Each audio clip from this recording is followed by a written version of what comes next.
Hello, everybody out there in the internet. Welcome to Aimless Babble Z, episode 205. I'm Ticketmaster, joined by RPG Maniac 05 and Trioptical. So we've got some news to cover, and then what we've been playing. But man, stuff went down, and Japan is totally bringing it, and I'm so pumped. And yeah, it was really funny because it was in Japan, and obviously time zone differences. So we were. It was pretty amazing. I mean, I guess Tekken being up at 1 a.m. in the morning is not strange, but yeah. Right. Gamer was there, I was there, and we were just sitting here watching the live stream, and it was like 2 hours long, and they brought a lot of stuff. Like, you could just you picture if this was a boxing match, Microsoft is just sort of standing there, and Sony just. They got more. It's just bam, bam, bam, bam, bam. Microsoft even going to TGS? Or do they ever? That's weird. It's like they weren't, but then I saw something there. They're going to like show some stuff. Well, so that's weird. They have playable games there, but they're not. They don't have like a stage show. So yeah. I guess in their defense, they weren't necessarily ever that popular there. So yeah. Well, but it's unusual to see that. They've kind of given up. You know, there was a point in the 360's history where they were like, oh yeah, you know, Japan is totally our thing, and here's like Blue Dragon and Lost Odyssey. Like, these are like big titles by people that you love here. And I should point out that both those games are like, oh, one more thing, Final Fantasy 13. Yeah, except they didn't go to Japan.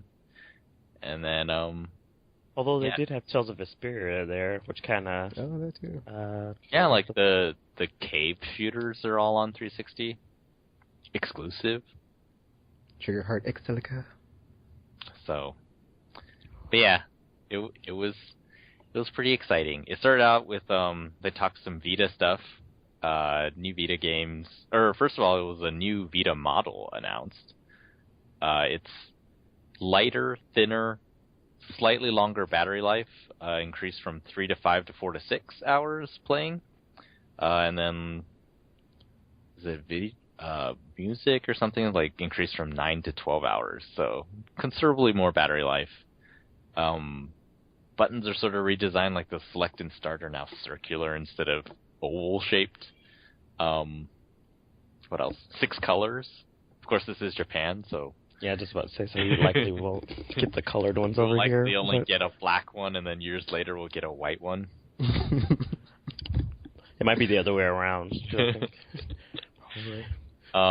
Cool stuff. It has built-in memory now, so 1 gig of memory. Not a lot, but something.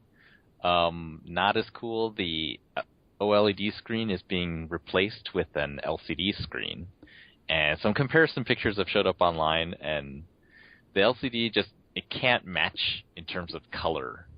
So the color on the OLED current gen Vita looks better. It's just not as screen looking good as the old one. But you know, if you don't have 2 of them together, you might not notice at all. I was just about to say. It's like, we go buy another Vita because I don't already have this one. So. I'm gonna buy this Vita, and then I'm gonna get the other one because I don't know.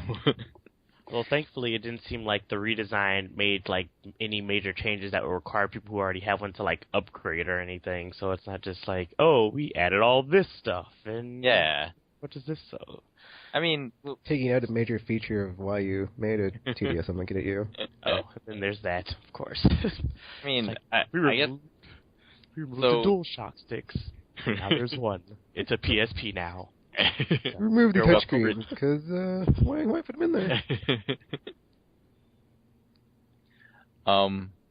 Yeah, well, I'll get to that later. It seems like Sony's the PlayStation environment is really a place of like you have lots of different choices as to how you want to play, what you want to play, and how you want to buy those games. And nothing truly replaces anything else. But anyway, yeah, so this Vita is slightly cheaper. People are saying it's around $10 cheaper. It is slimmer, so should cost somewhat less. It's got a cheaper screen. I'm not getting full Vita-ness or something. I'm not getting a whole Vita.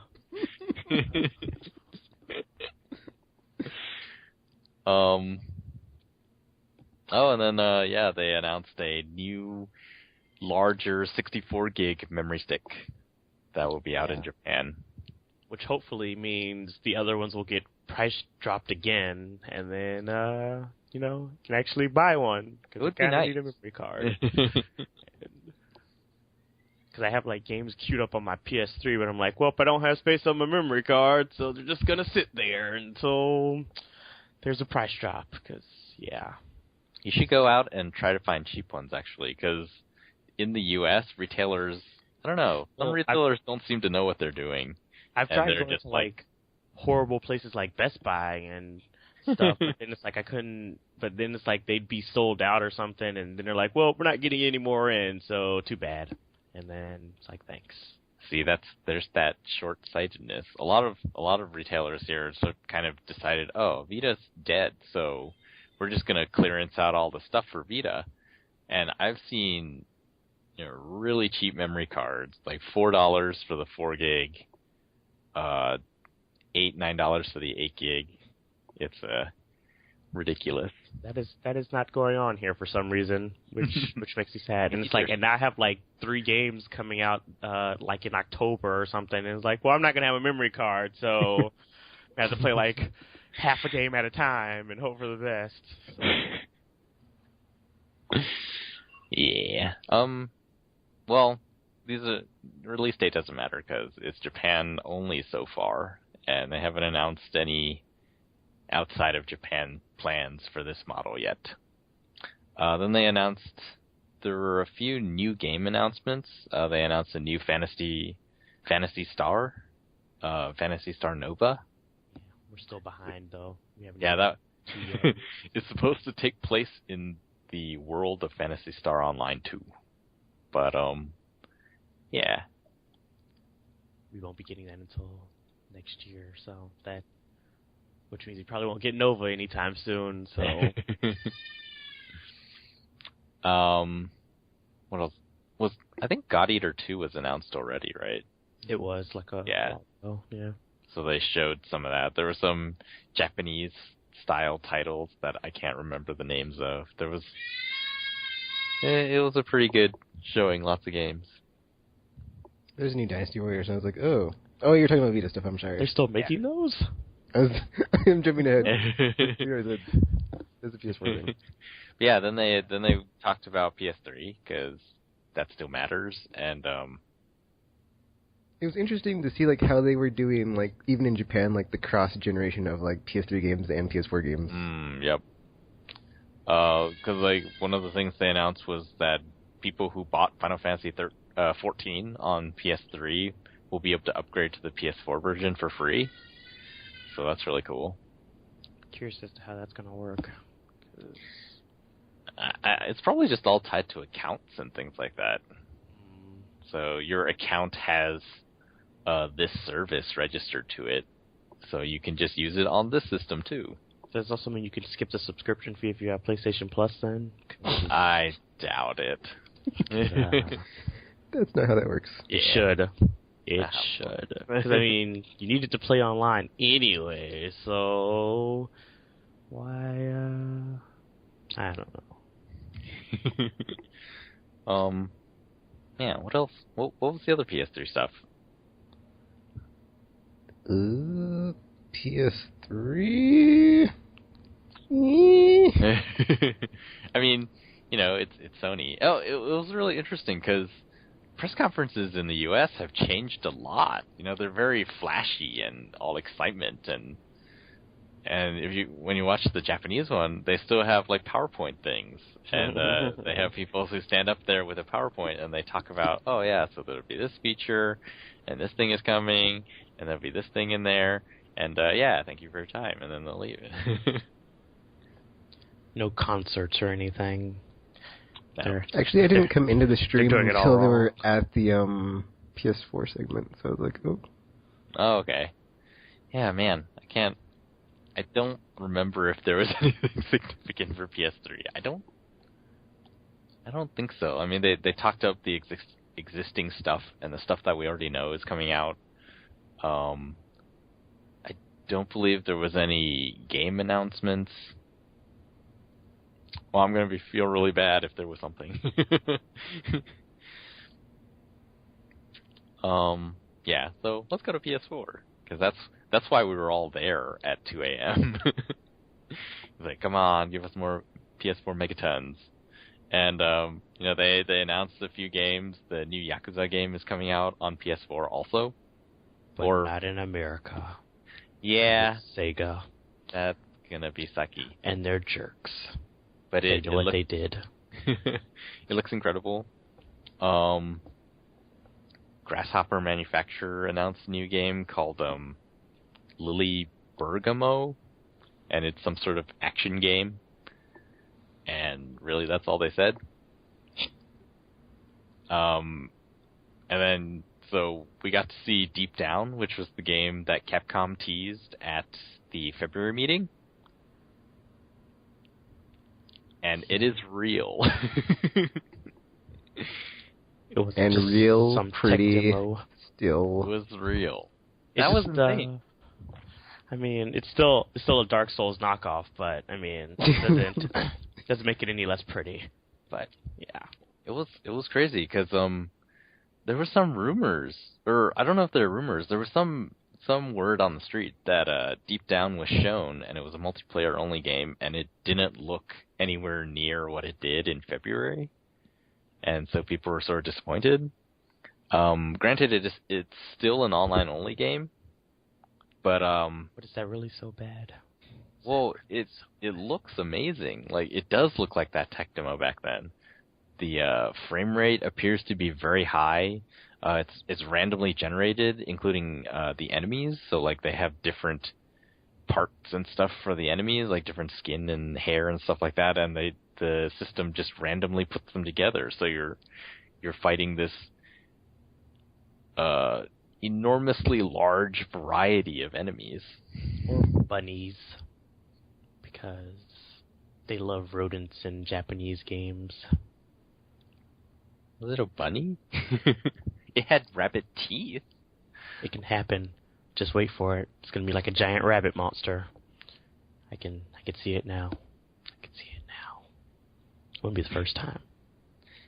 It had but yeah, then they showed like a little segment of multiplayer, and it was that scene from February with 3 guys fighting the dragon, and everyone's like, oh, the dragon was real. Every screen looked beautiful. It's like, oh my gosh, it does look like Capcom is magical. They still can't be trusted though, because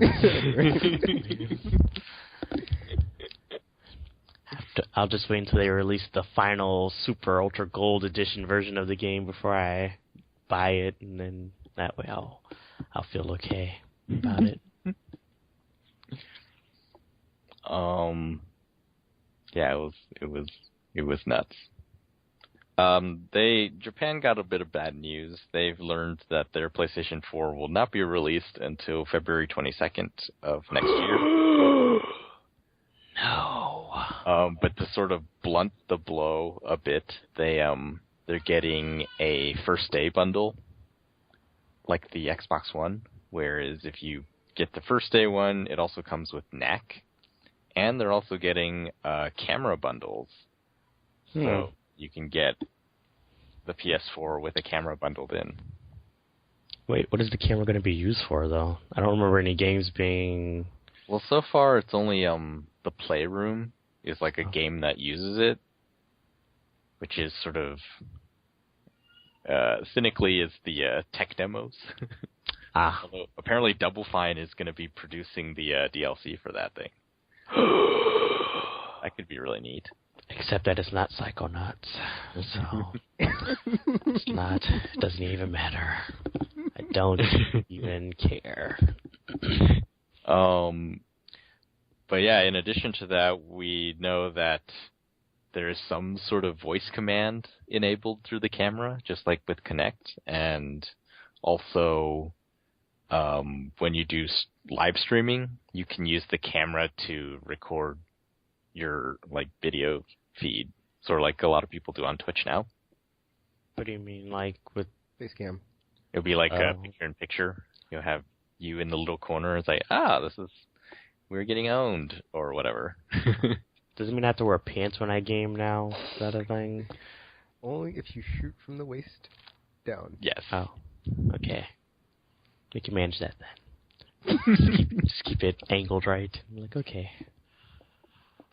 Did you say ankle height? I said angled right. Okay.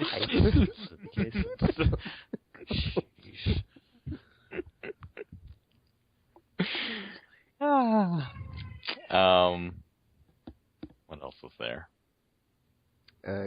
Guilty Gear Xrd. Oh yeah, the really awesome Unreal Engine Guilty Gear got announced for PS4.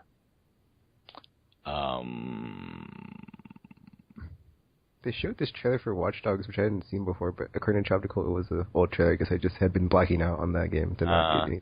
Yeah, most of the trailer was the same. The ending was different though. They Was that a dude from the Yakuza game? Maybe. Or was it just some Japanese dude? 'Cause I was like, It was just some guy. Okay. I'm not really sure why they showed that section. We already talked about the Yakuza game, right? Yep. Okay. That looks really good. I want it. Well, you could just import it. Grr. Yes, that's probably what's going to happen. It's unfortunate for Gamer though, who doesn't know Japanese. Kinda. Although he'll probably still import it anyway. That's never stopped him before. Well, they had this like montage of games, but right now I don't really remember any of them except for this like one about those singers, those like J-pop singers. I think it was it had like, some like Dream. I think it was like Dream Girls on the stage. I was like, oh yeah. well, all that power and this is what you use it for. Thanks, Japan. Thanks. Yeah, I mean, idle games like really popular there or something. That could just be why. Apparently so. It was pretty interesting. No, it was interesting because when they show montages here, the music is always sort of, sort of rockish or like indie rock style, and then theirs was very like happy. It doesn't matter what games are being shown. It's just like, hey, very happy music. Because we live in a very violent country. Aggression is how it works here. I mean, you can imagine the music from their montage trailers being played in like elevators and stuff. Yeah, there was some level 5 game, and I thought of RPG, but I forgot the name of it. Wonder Flick. Yeah. Yep. I saw a trailer for that before, but I think it's going to be like mobile and something else.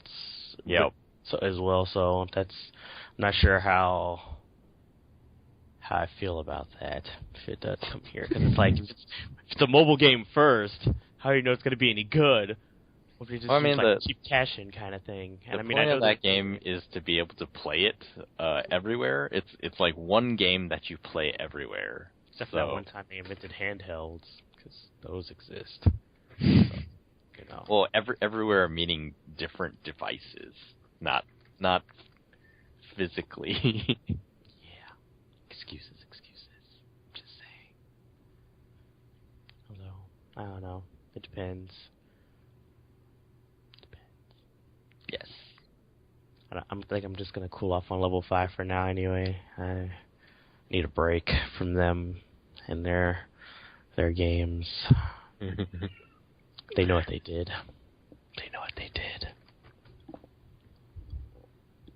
Was there anything else? There's the Vita TV thing. But, well, yeah. Well, was there any other PS4 stuff? Oh. There probably was. Oh wait, there was that Earth Defense Force game.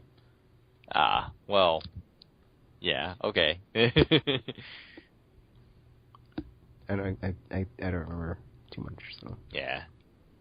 Except for Deep Down, that's all really sticking to my mind is like. I mean, all I remember was the release date is later, and Deep Down looked way better than I thought it would, and then the ending was pretty cool. Andrew House comes out and He was speaking in Japanese, which is that's awesome. surprising. He's like, Andrew House speaks Japanese too? I was like, man, that's cool. And then he's just like, oh, first take a look at this video.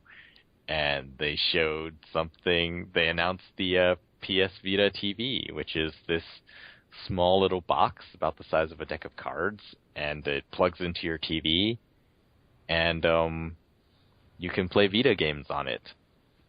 And, well, so I was arguably very excited for it when I saw it.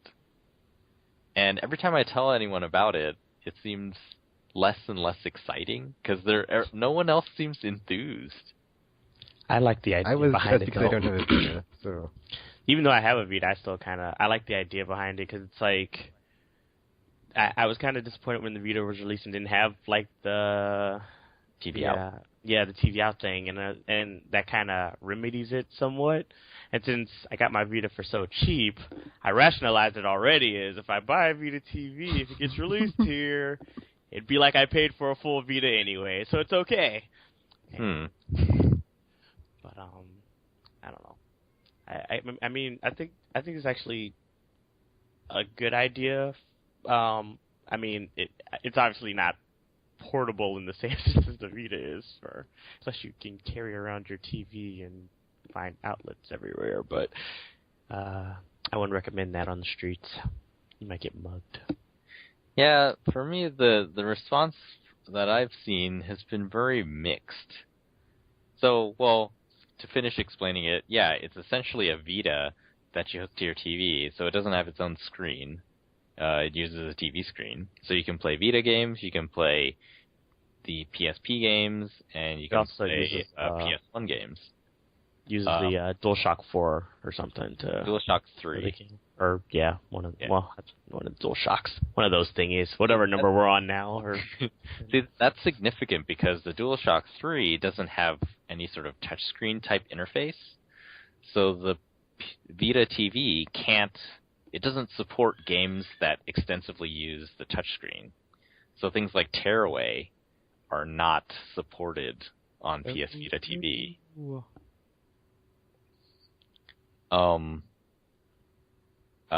So in addition to that functionality, it's also going to have sort of your media apps that you would expect on a PlayStation device. So, and they haven't announced it for other countries, and all the apps that they showed were sort of Japanese-centric. But assumably, when it comes to the US, they'll have Netflix and Hulu and all that stuff that's on the PlayStation ecosystem, digital ecosystem, will be on there.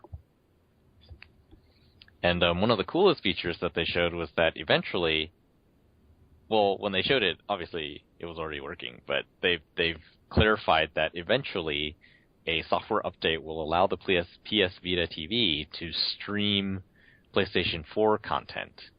So you may have your PS4 in another room, and if you want to play in another room is the PS4, and you're sitting in this room, and you want to play PS4 on here, then you can just stream from the other room into this room through PlayStation Vita TV. It's almost like a remote play, except not, kind of. I mean, it is remote play, basically, except that it's remoted to it is remote play. Just not in the way that we've experienced it. So well, yes, because it's on actual Vita, so yeah. A small screen that you hold in your hand. And so, like, the response I've seen, sometimes I'll talk to people on the street and it's just like, yeah, this is this thing, Vita TV that they announced, and their first response is, well, that just defeats the purpose of a handheld. And it's like, clearly it's not a handheld, and that's why. And then, the games journalists here seem really excited because they're all like, this destroys every other micro console. There's just been this, ever since Ouya, everyone's like, hey, we're making an Android console. Amazon's making an Android console. Matscats is making an Android console. And, so far the problem with Ouya is, like, it doesn't have the games. And, this comes out, and they announced it's basically like $100. this is a micro console essentially, and it does have the games. It has the Vita games and PlayStation Portable games and PlayStation That's 1 games. the other reason I was excited is because like I have like the back catalog of my PS1 and PSP games already, and so like now I have like this to get PS Vita games into my house without having to spend money on a Vita. So yay! So yeah, like Tekken, you're excited for it, right? Yeah. Yeah, because it gives you all that value, and you were looking at Vita, and now it's like, oh, now I can play it with TV out. Yep. And if it has a TV out, that means I can put it on YouTube. That was my thought too, because I was like, that would make it recordable, because now it's like actually hookable to the TV thingy. So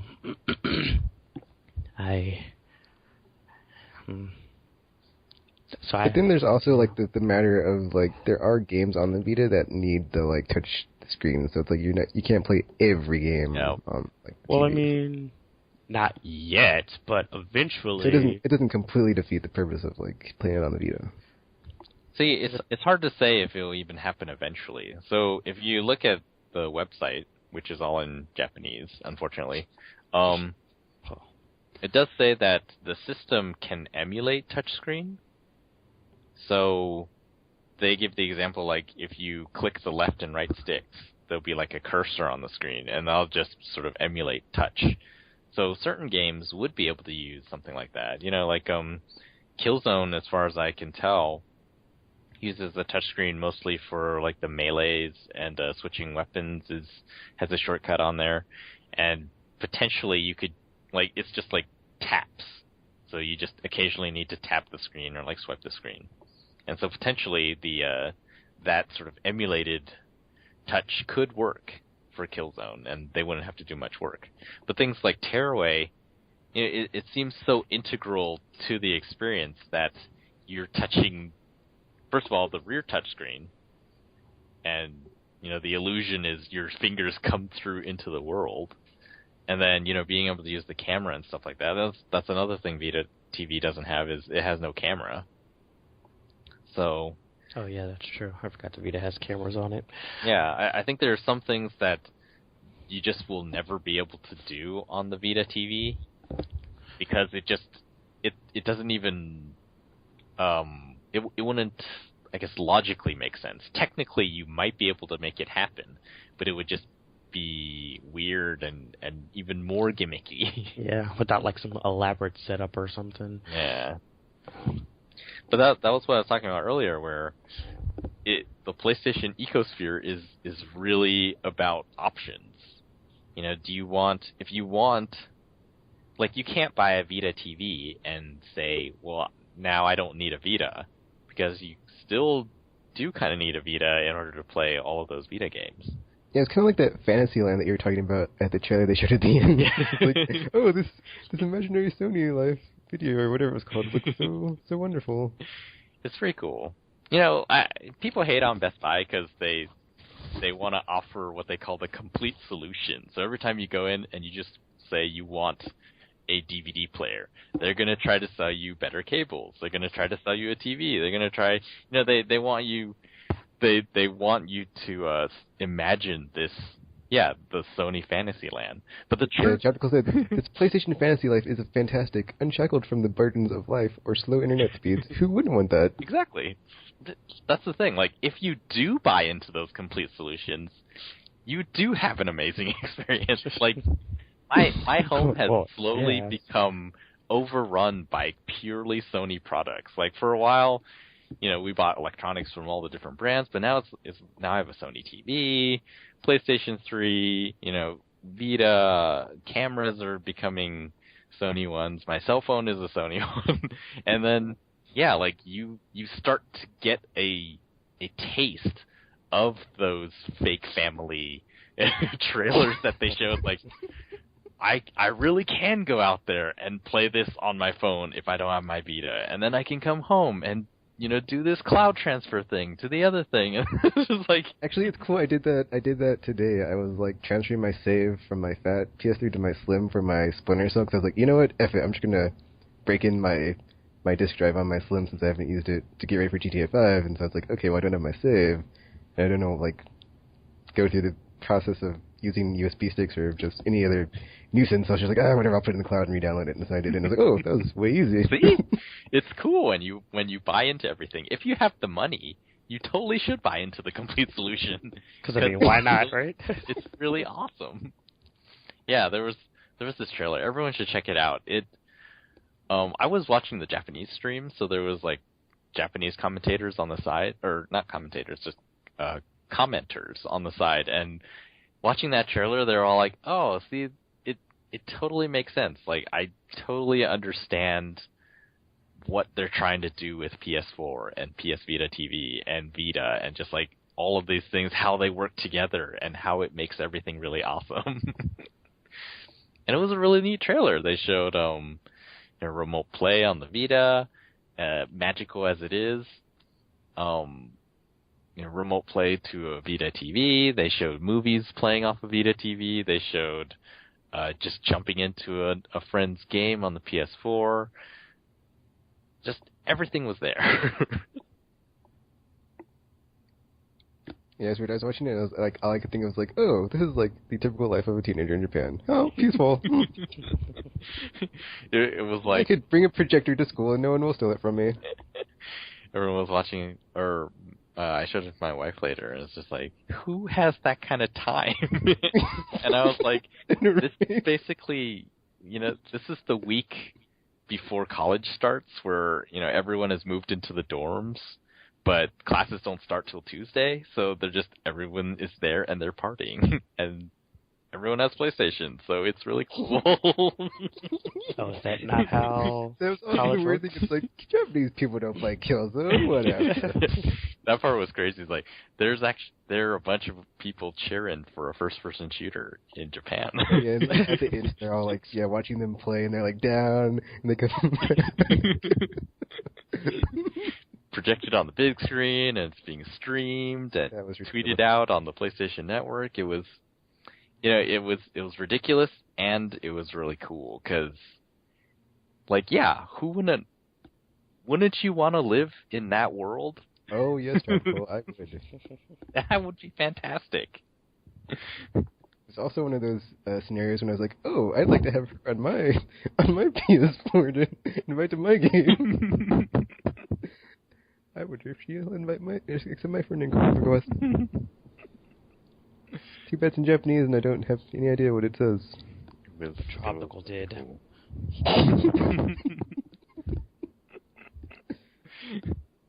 I was kind of shutting down. I was like, well, okay, so it's basically over. Andrew House is going to come out and say some megaton, but, I'm already getting PS4. You don't need to convince me anymore. I just right? The wrong audience here. It's like... And then it wasn't PS4. He was just like, oh, watch this video. I know, right? And that was crazy. It's like the tweets were just like, what? I know. Everyone was just like, what? Huh? But it was really awesome, and it does. So people have been saying that this basically kills every other microconsole because of its title lineup, because of its it's essentially $100 accessory that you can buy for your PS4. Essentially, yeah. And I mean, I think, and it also does its own thing. Because it's like, I mean, since it's a Sony console, you're likely to get more support for this particular microconsole than, like, say, if you had a like Ouya or something, for instance, may not necessarily get, like, Capcom and Square Enix games and all this stuff like that. So it's like, from a Sony console, it's like, well, you're expecting these kinds of things to come anyway, so it seems like an even better deal for, like, down the line. It's like, well, it's only $100, and it's Sony console, so like, the support's going to be there, hopefully. So yeah, it's like, would you like to be stuck in the ghetto playing those surf games, or upgrade to the not-so-ghetto console peasant games? Stop calling us console peasants. The handheld surfs. Console peasants. Gosh, you PC gamers are such snobs, honestly. But it was really interesting. Like, my first thought when I saw it was, this is really smart, because the Vita has been caught in this sort of paradox where, first of all, they need good games to get people to want to buy the system. And, good games for a lot of people are not indie games, ignorant as they may be. It's AAA blockbusters. Like, the Vita was sort of launched on this promise that it is a handheld PS3, and so people want to see handheld PS3 games, essentially. Yeah. But the problem is, so they need to make those games for people to buy the Vita. But they also need to get people to buy the Vita so that people will actually make those kind of games and make, that investment into making a AAA game on the Vita worth it. Yeah, I kind of felt like not necessarily that they're falling into the same trap as the PSP. It just felt very reminiscent of the PSP, when you had a bunch of games getting ported to the PS2 way later. Yeah. But then with this, PS2 had a bigger install base, so it made sense from that standpoint. But with this, it sort of breaks that paradox a little. So now with the Vita, there's a lot of reasons why people haven't bought Vitas. Not necessarily because the games aren't there, because there are a lot of good games on Vita. There are. But it's true. Maybe they don't want a handheld. And I think there's a lot of people out there now that are like that. They want to play on their TV, and they just have, for me right now, I only get to play my Vita at home, which is fine, but it seems kind of silly. It's like, I could take this anywhere, and yet I'm sitting in front of my TV playing on my handheld. Well, I used to have a similar attitude where I thought it didn't make sense to play portables at home, but then I guess over time I'm just you know what? I mean, it doesn't change the fact that I have games for this console, and it is still a console, so I can't just be well, let me find an excuse to leave just so I can play this game. It doesn't make sense.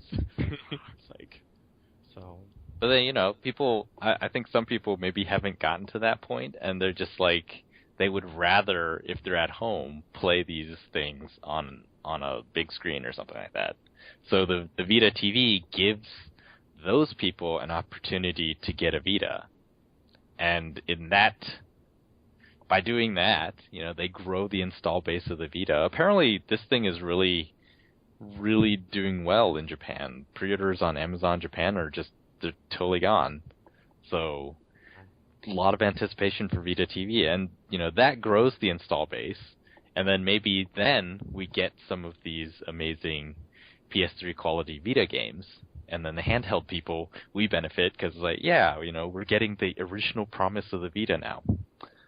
In addition to that, I think it helps them with the all the indies that PlayStation has been courting. Oh, yeah, for sure. Yeah, they've been, come make Vita games, and, now we're going to help you out, too. By growing our install base, more people will buy our games, more indies will look at it and be like, holy crap, look, we can make a ton of money on PlayStation. This is one of the old generals of gaming, so we should all get on that platform. And then just, more and more, there's just going to be a flood of Vita games.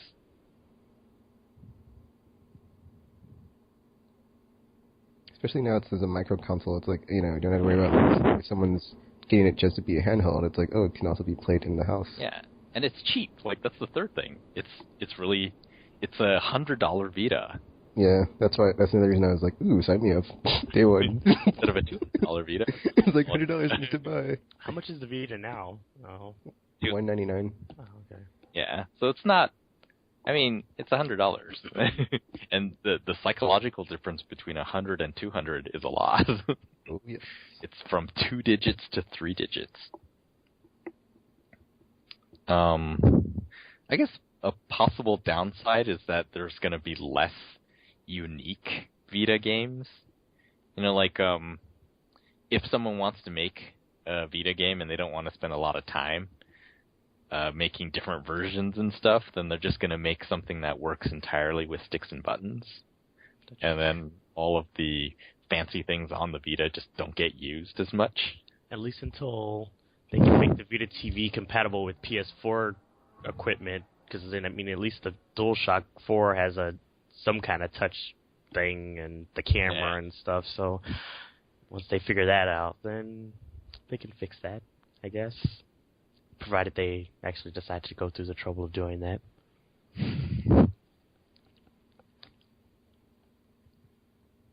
So, yeah. Very sadly, it hasn't been announced outside of Japan yet. So Japan's sort of getting.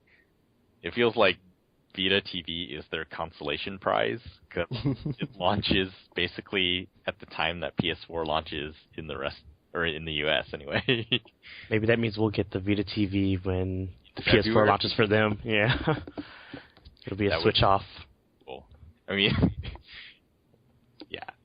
Actually, that was the other thing about the like the February date for like the launches. Like now you have like a second wave of PS4 titles from Japanese, or like for their like launch stuff that like might come over here. Yeah, that would be really awesome. There's no guarantee. Because it is that second Christmas time of like March, February. Yeah, the spring kind of stuff. Well, it's gonna be really cool because. Actually, with PS4 though, it's like if they don't separate the stores like they do now, and it's just on the store to get like outside your region, that'd be pretty cool. That would be really cool. I doubt it, but that would be really cool. No, the thing is like because the PS4 launch in Japan is so much later, I feel like their launch lineup is gonna be incredible. Oh, yeah. You know, Infamous will be out by then, so they're gonna have Infamous at launch. Is it gonna be? Wait.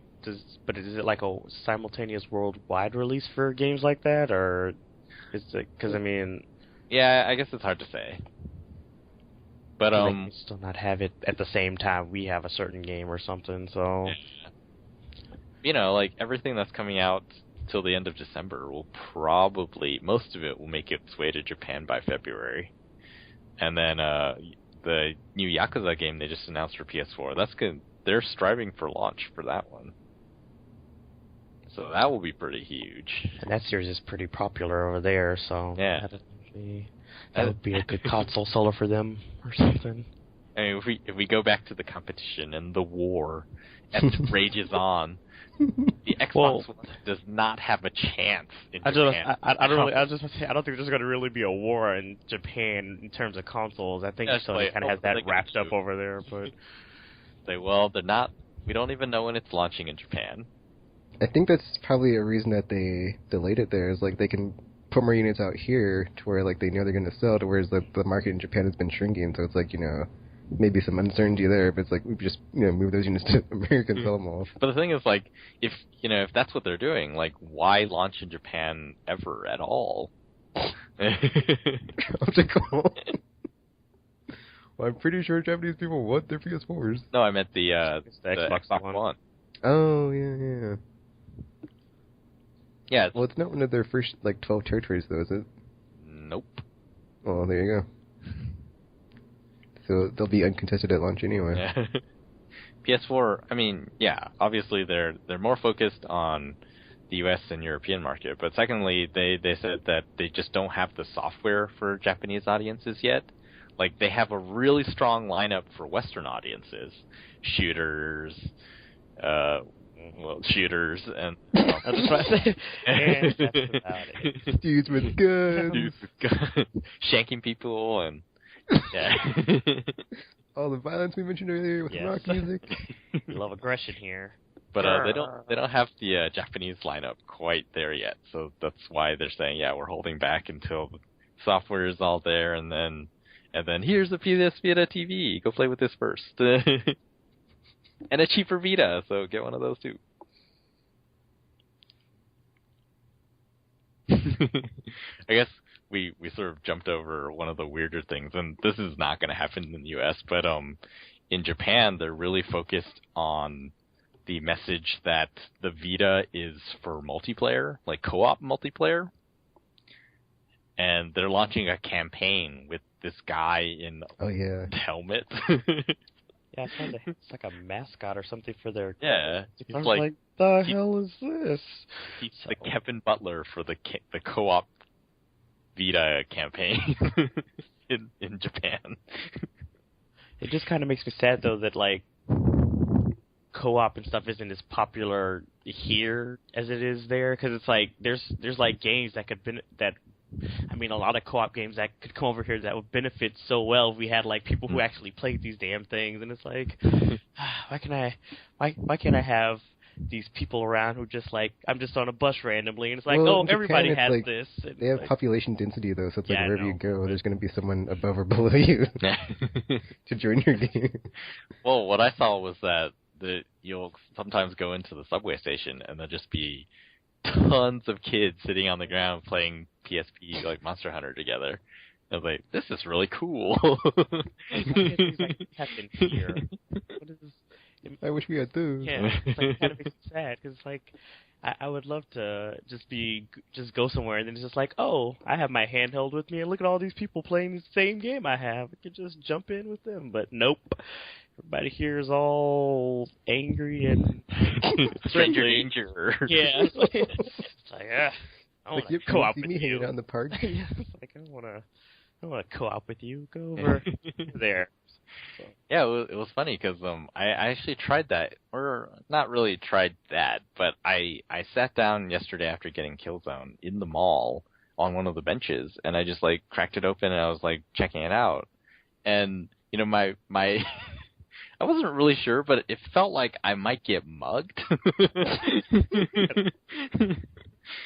I was like, this is how it feels here. Like people don't play handhelds in public. It's very strange.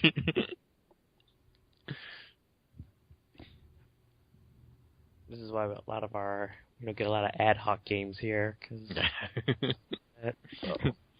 Stranger danger is real. Oh, speaking of that, they announced Soul Sacrifice Delta, which is, yay! I think it's like a Capcom style half sequel. So most of it will be the same, but there is new stuff and new systems and things like that. They've been supporting Soul Sacrifice with a regular DLC as well. Yeah. Free DLC. And it's free. Yeah, I was going to say it's free no less. So it's that was kind of surprising. It's like you get new bosses and maps and stuff and powers and everything. So it's nice to see that it's still getting like supported and everything. Yep. So yeah. Hopefully, we'll still get like localizations for things like this. So, because I mean, at least that had online, so I didn't have to worry about ad hoc or anything. Yeah, so that was PlayStation's pre-Tokyo Game Show press briefing. Lots of cool stuff. Vita TV, I think, was the most exciting for most people, since a lot of the stuff. The rest of the stuff, we don't know if it's going to come out here or just be in Japan, but Vita TV seemed like that is definitely coming out in the rest of the world. It was also just completely unexpected. Yeah. Like, wow, that's a surprise. That was really cool. They are also doing the keynote at TGS. I believe that's next week, isn't it? TGS itself? Yeah. I think so. 19th? Yeah. So, oh yeah, that's next Thursday. Oh, so after our next podcast. Oh, we may not be talking about current events next time. Maybe we have to do stealth next time. But yeah, so they're doing the keynote there. They have a website up that shows all the stuff that's going to be at the show, and apparently Deep Down is going to be playable. So that's pretty crazy that it's so far along and we've only seen it twice. Maybe that was intentional, trying to make sure you don't get all, what's the thing, where it's like you see something too much and kind of... All Square Enix style. Well, they usually... The thing with Square Enix, though, is like, they're one of those companies, like, they'll release a couple, like, stuff, like, in long stretches, and then you'll know when their game is coming out because then it'll be their media blitz where you get, like, a new trailer every other day, and it's like, okay, we get it. Okay, it's coming out, guys. Calm down. Because it's like, I know for like the 13 series, when the first one and the second one was coming out, it was literally like a new trailer. It's like I couldn't go to a video game site without them showing like a new trailer. I was like, this is getting ridiculous. You're gonna like play your entire game in trailer form before you even get to it. So it's like, it's ridiculous. What was I gonna say? Oh yeah, also PlayStation Vita TV will also be playable there. God Eater 2 will be playable, That's and just over here. one of the really Japanese-looking games that I can't remember the name of. It was that one with the teddy bears and they were shooting them. Yeah, that sounds really Japanesey. Yeah. Actually, they showed the trailer for that one game by Shinji Mikami. It looks really good. Oh, I saw that and I was like, Evil Within. Yes, yeah. I like that. Looks really good. It looks a lot more Resident Evil than I thought it would be. Yeah. It's like if Resident Evil was modern. I think that was the idea behind it, wasn't it, though? Because he was like, he's trying to... Well, when I saw, like, the initial, like, teaser for, like, forever and a day ago, they were saying, like, how he was trying to bring back the whole survival horror thing that I guess they had lost over time. Cause like, when I first saw it, it reminded me more of things like Amnesia and Outlast. It was just sort of these really decrepit places that you're running around in because you can't do anything else. But, yeah, the trailer seemed much more... It had that Resident Evil 1 feel, except modern.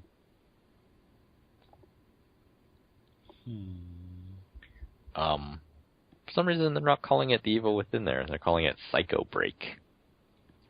Oh. That sounds... Yes, I don't know. Interesting. What else was there? Yeah, that was the PlayStation stuff. I guess, so I have an Ouya, and Gamer has an Ouya, and back in the day, when we were talking about it, like, is it going to succeed? And I talked about how they have a very limited window to make it succeed because of the way that PlayStation has been treating indies. It's like, why would you make an Ouya game if you could make a PlayStation game? And, yeah, it looks like it's going to play out in a bad way for Ouya.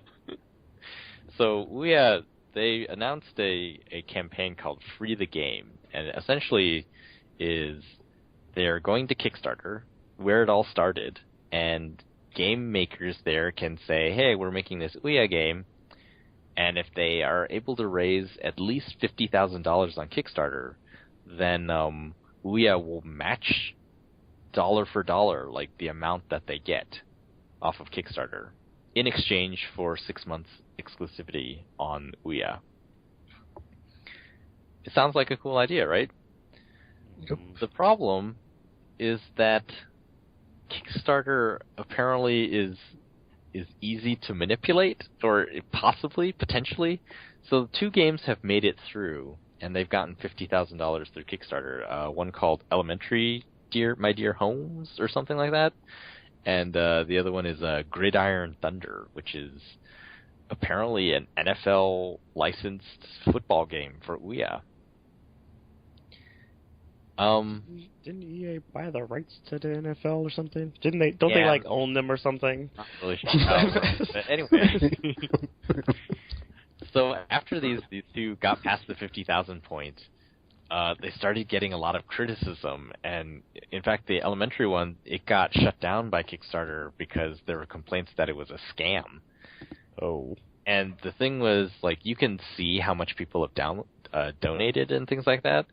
And people noticed that some of them, there were like first-time Kickstarter accounts donating large amounts of money to these campaigns.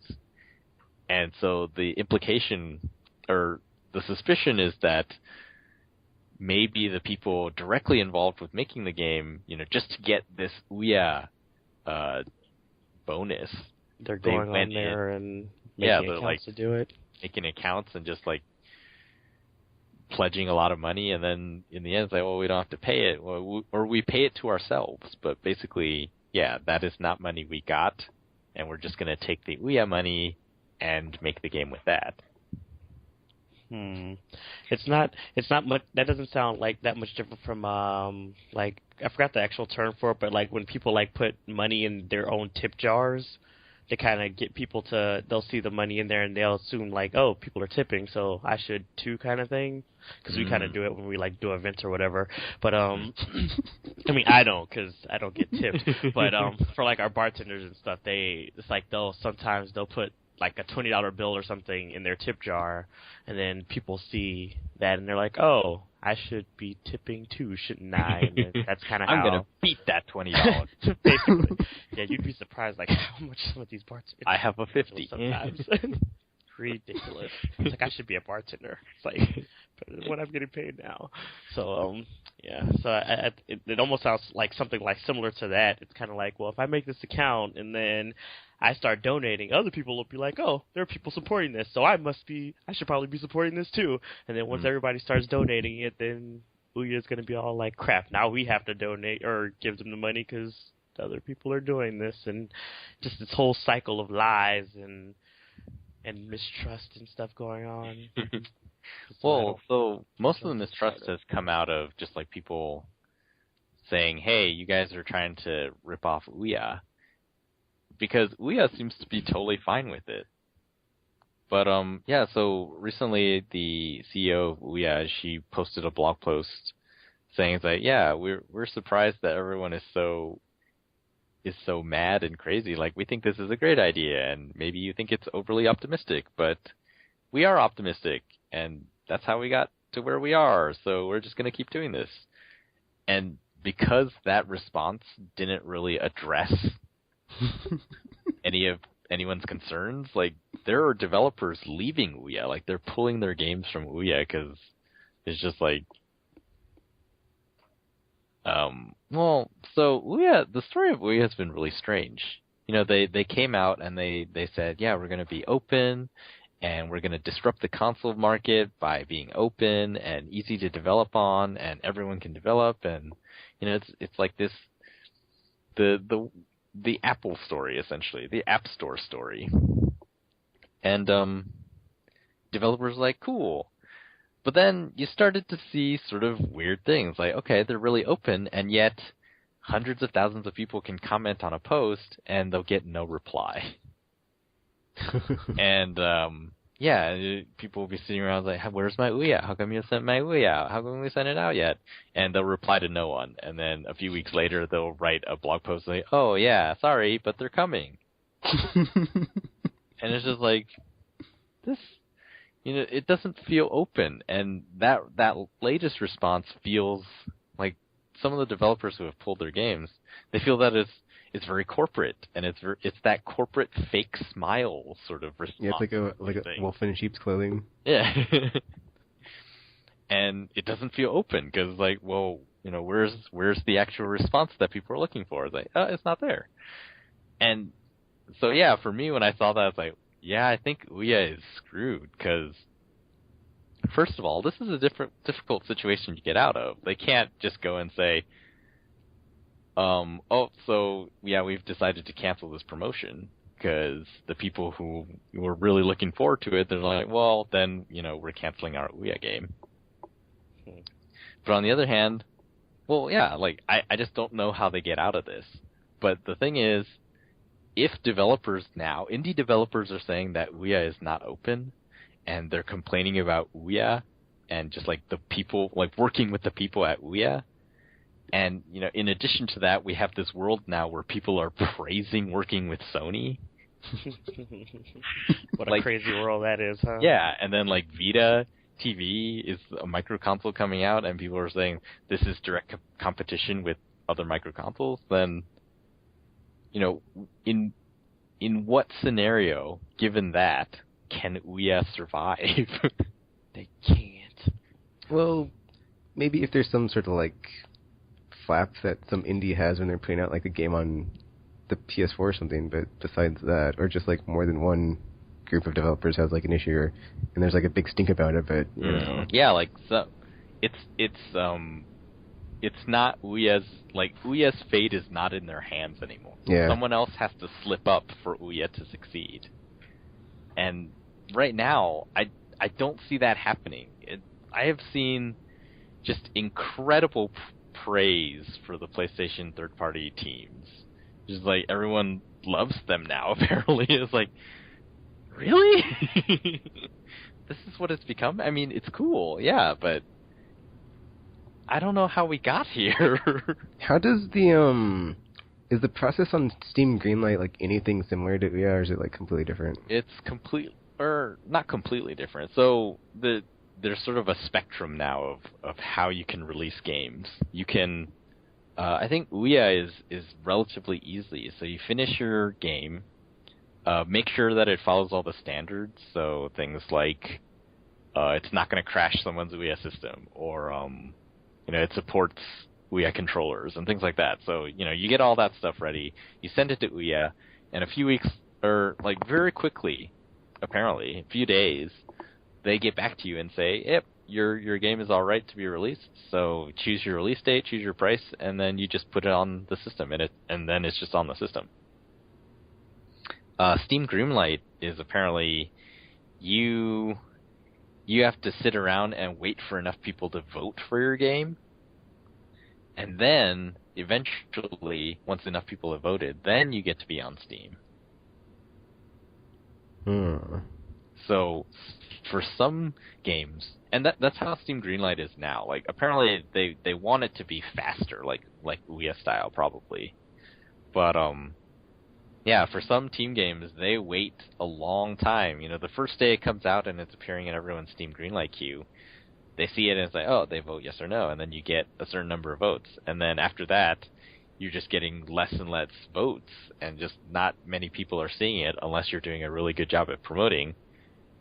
And then, yeah, it's just sort of a waiting game. Like, hopefully enough people will vote yes for your game, and then it can appear on Steam. See, that's weird. I think, like, it's weird for, like, the indies to go back on Ouya when it is just such an open platform and you just easily put your game out just over, like if your game's already done, but if you're like an indie and you're like, well, I wanted to in on this free the game fund, I can see like why you might have some issues. But it's like, if your game's already done, I don't see why you would turn your back on Ouya when you can just publish your game right then and there. I guess it comes down to actually a lot of indies being sort of how to say, like, they oftentimes, it's like one guy and he's sort of like the face of his company, and so if he supports something that so it's like credibility stuff. Yeah, it's kind of like that thing where I was talking about on Xbox Live Indie Games. Like, there are games that are clearly made to make money, and then there are clearly games that are made because someone really wanted to make that game. And so it's kind of like that. Like, why do you release on Ouya right now? It's like, well, to make some money. It's not really, like, it feels different. Even if you're just saying, I released my game on Ouya, or I released my game on PlayStation. Like, there's sort of a prestige type. Yeah, that's so weird. That makes me think of, like, I'm not sure if this is like analogous, but like how back in the day when like all these like indie movie events like used to be like about indie movies, but now they're about like studio-owned movies, and like they've moved in to like take that space and be like, oh well, no, this movie by this person, and it's like all about like the insiders. I think that might happen. I hope it doesn't happen to like the indies in like the game industry where it's like, it's by these former developers of this former studio, and like now they're making their game, and like they get like all the press and like all the prestige, because like it seems recently like within the media of like Kotaku and et cetera, like you will see like a focus on like Kickstarters or whatever of people that are like former, of, like they've done something, like they have something that they have a claim, and like they have been around, done stuff, and it's like, oh, there's this game from this person, and we're totally like going to give them a plug. Whereas like if you're like a struggling like one man team, and like you're all there is, and like you're like, hey Kotaku, could you do some write up and like give me some press or whatever? It's like they'll just like completely ignore you, like not even like care. You're just like a fart in the wind to them. It's like, oh well, F you too. So yeah, that would be sad if that happened. It could. I mean, there are certain things that sort of level the playing field. One is like the professional developers are used to thinking in a certain way. Many of them anyway. So indie developers have very different perspectives, and so they can still come up with stuff that professional developers wouldn't come up with. Actually, I just thought of something else, because like I was watching a lot of PAX coverage and like the PAX indie booth, and there's just like a ton of just variety as far as like what's out there. So there's always going to be something that's just like completely different from like what's out there. Yeah. So. And people are always like, and like with the way that like the Twitterverse and like the stuff works now, it's like you can like as soon as like you're out there and like you're getting steam on the social media train, it's like you can't be stopped. Yeah, exactly. Plus, now like tools are way better and way cheaper, so just regular people can, pick up Unity. It's free now, and oh man, I totally like read this blog on Gamasutra where it's like, if you ever wanted to try to make a game, so like totally like that is like my top of the list of my like New Year's resolutions next year, is like to make my own game, no matter how terrible it is. It's just like I gotta do it just to like see, just like be like, all right, dude, it's like my childhood dream has been accomplished. I don't care how bad this game is on Metacritic. Yep, basically, and yeah, like it is really not that hard anymore. You can just get all the right tools and they're going to be professional grade, and then it's just like, here we are. I spent nothing on the tools and I made this game. It might be like the impetus of like what starts my game moratorium for next year. It's like, you know what? Next year, every month I'm going to learn a skill for making my game. This month is coding. Next month is art. The month after that, and just like go on and on and on. It's like, I made this game in 6 months and it was all me. Yeah. And then like, I'll make a follow-up and I'll be like, Aimless Adventures inspired by the Aimless podcast or something. And it'll be awesome. And win all these awards and stuff. But yeah, whatever. It's like, yeah. It's like, it'll be totally awesome. It'll happen. That's a lofty goal. I'm almost sure it's not that easy. Not as easy as Tropical's making it sound, anyway. Because, I mean, he has experience doing that kind of stuff. Normal people don't just, can't just pick up something and be like, oh, just go ahead and make this game, even though I've never touched a computer before or something. I don't know. It's just like... Some stuff is, like, it all comes down to a way of thinking about... logic. Like, programming is logic, and you just have to know the language. But even then, like, there are some games that don't require programming. For example, Game Maker, in a way, is a lot like Little Big Planet, and you just sort of place stuff, and then you tell it what to do, and then you have, like, you can make a side-scrolling shooter really easily in Game Maker. Mm. So yeah, it depends on the game you want to make. I think is the thing. Or you could just get a little team together and then have people to focus on certain things, and you'll be all right. It'll be easier that way too. Pool your resources.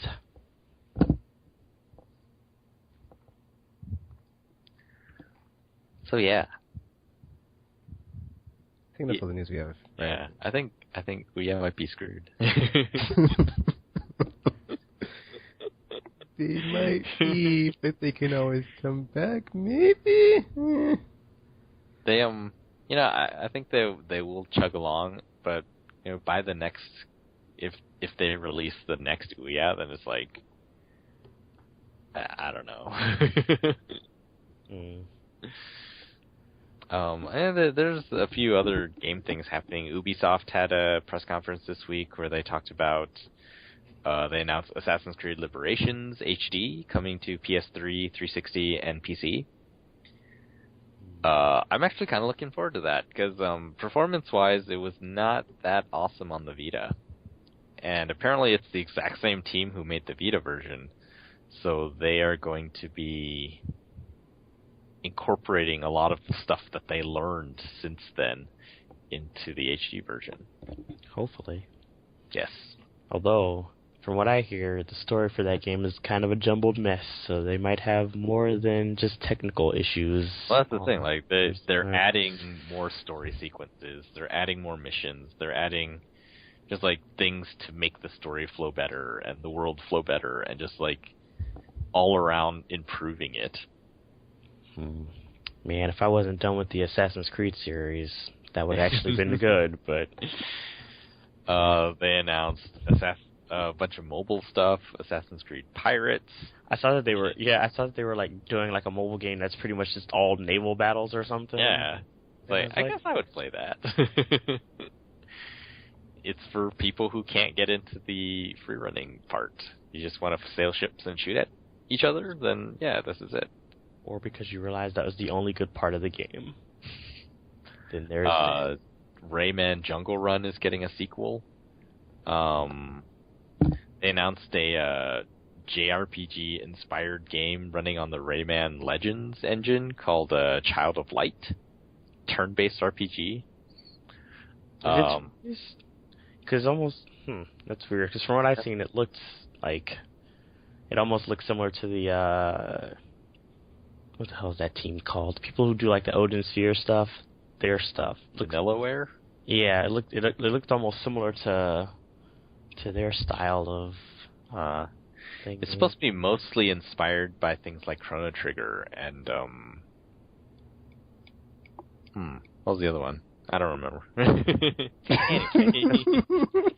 The other thing. It's okay. Most people are familiar with Chrono Trigger in some way, shape, or form, so it's probably fine. They also have some sort of World War I style game, which I can't remember the title of. Wow, it's so bad. This is not really news, by the way. FYI. Yeah, I was going to follow this up with the whole, Capcom said they made a profit even though they sold way less games or something. Their sales were down, but they made a ton of profit. So, clearly my whole plan to boycott them this year didn't work and didn't learn the lesson. So why did I bother? See, you're doing it wrong, Tekken. I boycotted Square Enix and got everything I wanted. You boycott Capcom, they make a profit. I think you're doing it wrong. You're doing it wrong. And on top of it, they regurgitate another Street Fighter game next year, and I'm going to buy it. So they got me. Yeah, I'm back. I guess they make good stuff. It's not, and I mean, it was never so much of an issue of them making good games. It's just their business practices were a bit. Well, see, that's the thing. Like their game. Yeah, like even in that press release, they said that they were like focused more on DLC going forward. I was like, no. Yes. Their game qualities exceed people's negative feelings about their business practices. Herein lies the problem, because it's like you make good games, it's like, damn it, well I have to buy it, but at the same time, like I don't want to, because then you're just gonna keep doing this. So, this better be the best Street Fighter ever. And then you play it, it's like, dang, exactly. It is.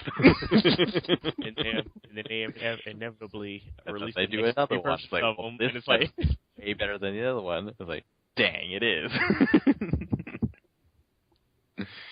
That's how they get you. It's true. In addition to Ubisoft, Namco Bandai also announced a bunch of new stuff. Apparently Soul Calibur is also going free to play, so Soul Calibur Lost Souls will be on PS3 exclusively. They've been doing quite a few free-to-play things for their games recently. It's funny, because last week I was talking about how there's no free-to-play racing games yet on PS3. And, Ridge Racer Driftopia is going to be free-to-play on PS3, in addition to Ace Combat Infinity. So there's also going to be a fighter jet free-to-play game on PS3. I don't think I've played an Ace Combat game since, free to play? 2. Is that Yeah. the co-op one? I was looking forward to that one. Yeah, that's weird. It's just crazy. It's just now there really will be every single genre free to play on PS3. It's just nuts. Like last week, I forgot to mention Uncharted 3 multiplayer is free to play. It is. And Starhawk multiplayer is free to play. So third-person shooters, you got those too. Insane. There was some Gundam stuff and Go Bandai. That's not necessarily the target market Actually, here. there was a Gundam game. That was one of the games that they showed at the PS4 thing in Japan. I was like, oh, it's a Gundam game. But it was like, everybody knows there's Gundam. So I was like, whatever. Gundam Breaker. Oh, also, they showed Dynasty Warriors. That's what I was going to talk about. Because I was like, oh, it looks exactly the same. It's like, whatever. Oh, yeah. It's a Dynasty Warriors game, Tekken. What are you expecting? I was actually really impressed by it, because it's basically the Dynasty Warriors game that they've been trying to make since PS2. So then, since they started Dynasty Warriors? Yeah, because it's like, There's a very long-running Dynasty series Warriors. if I ever saw one. You play it and it's like, oh, it's about one guy killing a lot of other guys. So how do you make that better? Like, well, you put a lot of other guys. And so, like the new Dynasty Warriors on PS4, you can see way in the distance, and there's lots and lots of guys all in there. Then I just don't feel like that really changes so much as it's like, well, the scope is bigger, but I mean, you already knew there was like a bunch of people for you to kill. Didn't change any of the hack and slashiness. Yeah, that's it's mostly presentation-wise. Like, this is... It seems ridiculous, but, like, this is the Dynasty Warrior games that the first one should have been. I mean, I should point out, I did used to play these games with my brother, like, a long time ago, when they were not up to, like, number 40 or whatever number in the series they are on Dynasty Warriors now, but it's like, I don't know, it got to the point where it's like, it's the same game every time, where it's like, okay, you really don't have to pick up these titles because they're the same thing over and over. And then they were like, you know what? What if we throw in Gundams? Because that's what happened. There's a Gundam game that is Dynasty Warriors. There's 3 of them. Yeah, that's a thing. So, when in doubt, giant robots, and you're good. For a Dynasty Warriors game, then, it looked very good. Although I haven't played one in a while, so maybe it's okay, since I, like, skipped, like, 12 of them. If you played, like, Dynasty Warriors 2, and then jumped to Dynasty Warriors 7 on PS4, it would be like, holy cow.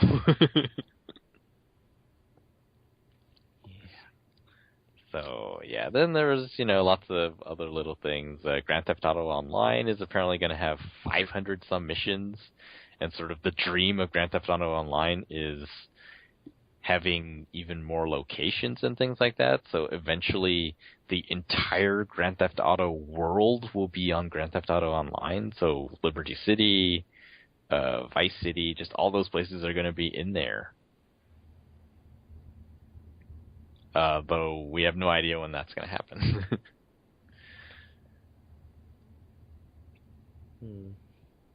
Eventually. Next week.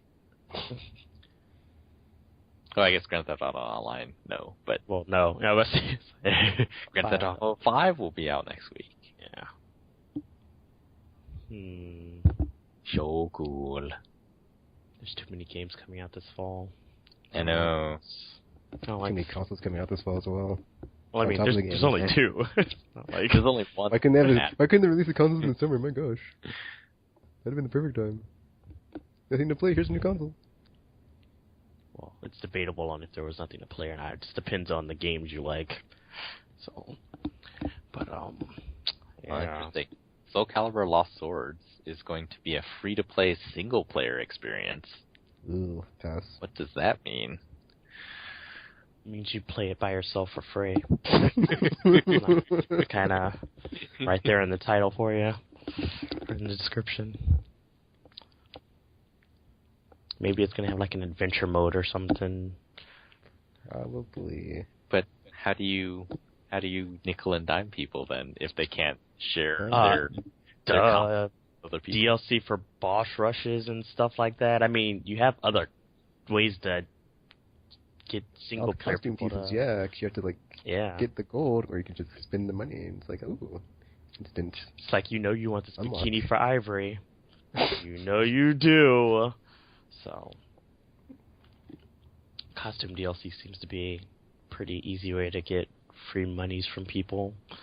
So, yeah. Because Final Fantasy 13-2 says hi.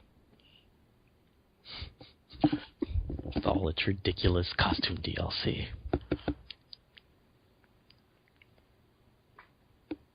Is there anything awesome on the store this week? 'Cause I haven't checked it yet. I don't know, because I just went in there today to look at the demos, and the only thing I saw was like a Diablo 3 demo, and yeah, I was like, oh. There's several demos. Killzone, Mercenary, Puppeteer.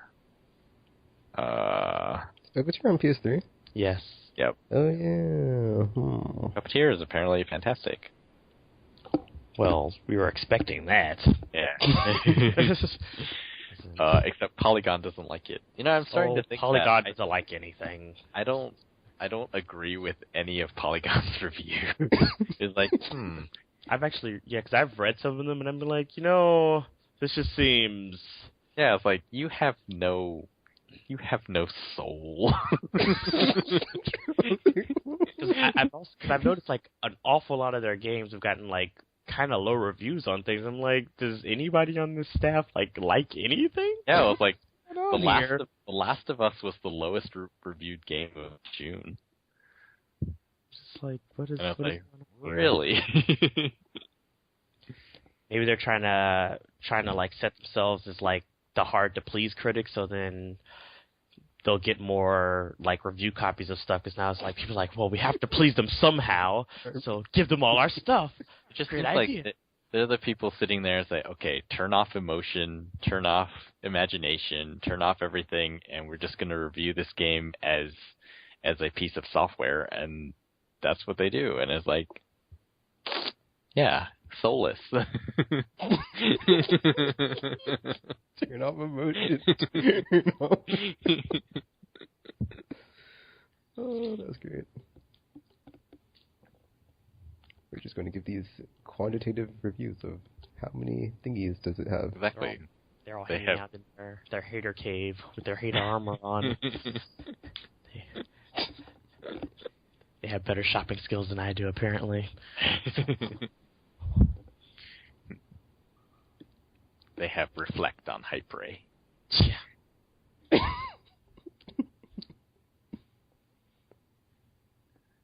Okay, I guess we can stop here and then go into what you've been playing after this.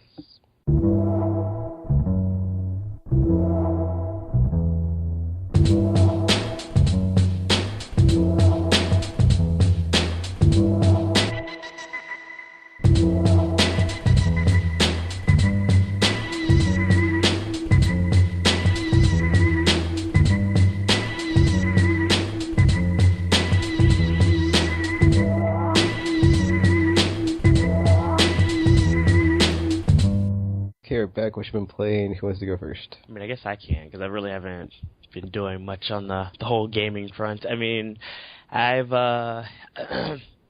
still been playing Tales of Xillia. I'm kind of in the end game now. I was trying to like stretch it out until like Verdict Day came out in a couple of weeks, but then I realized there's two campaigns in the game, so I could have just beat it and then played through for the other character. So, there's that option. So I've pretty much just been going around kind of like finishing up the little side quest and everything for any of the leftover stuff that's going on, and that's been mostly it. And trying to outrank Yukino, because I don't like the fact that she's higher ranked than me in this game. I don't know. Considering the things you said. Well, it's only because I think she has like two more trophies than I do or something, which is probably why she's higher ranked or whatever. But I mean, she probably cheated, so it's okay. I'm okay. Mode cheating? Yes, I can, because I feel like it's easier to get things in easy, because I think like some of the titles in the games give you trophies, and one of the titles is like playing like a certain number of killing a certain number of monsters and stuff, and if you're playing on easy, you can kill things a lot easier than I can if I'm not playing on easy. So I feel like that counts as cheating. So yeah, I mean, I don't know if she's actually playing this game on easy mode, to tell you the truth, but it's all just walking back. It's like, I actually don't know this for sure, but it's possible that she is. I'm just saying, like, I don't know for sure, because I haven't talked to her about the game at all, actually, since we started playing it. So yeah, but I can guarantee I am still playing it on a higher difficulty than she is, though. That much I can't guarantee. So there's that. Really? Yes, really tropical. Damn it. I know for a fact she could never hang in a hard difficulty game. I know it. I just know it. Like, how many Shin Megami Tensei games has she played? None, because she sucks. I said it. I'm just kidding. But I don't know. She's really soulful, though. Actually, I don't think about it. I don't know. I mean, the games we play is usually, I think the only games we've actually overlapped in are like Final Fantasy games or the Tales games. I don't think she usually plays Shin Megami Tensei games and stuff like that, so I don't know. I don't know. Probably because they're too hard for her. It's okay, though. Not everybody can play hard games, Yukino. It's understandable. It's okay. I'm not judging you. I am judging you, but still. But yeah, so basically I'll probably end up just like finishing that up sometime this week, and then I guess start the other one, and then hopefully that'll last me until Armored Core comes out, and then I'll have all my Vita games in October, and I'll be set. I'll be alright. And then, yeah. It's going to be a good fall. Except not, because I'm going to be broke.